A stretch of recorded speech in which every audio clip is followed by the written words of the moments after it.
Assalamualaikum dan selamat petang. Nama saya Nur Hazika Hazwani binti Ismail. Nombor matrik DR24110162 akan menunjukkan cara pemasangan pam elektrik.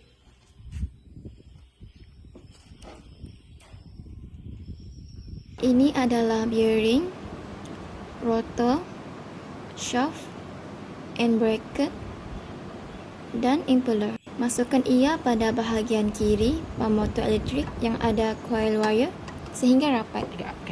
Ini adalah pump housing bahagian in dan out bagi aliran air. Lalu sambungkan dengan bahagian sebelumnya. Bila berwarna hijau ini adalah cooling fan. Masukkan ia pada bahagian kanan pam motor elektrik. Kapasitor pula diletakkan di bahagian atasnya. Akhir sekali, pasangkan fan cover pada sebelah cooling fan sehingga ketat dan rapat. Ini adalah hasil pemasangan yang telah siap. Sekian, terima kasih.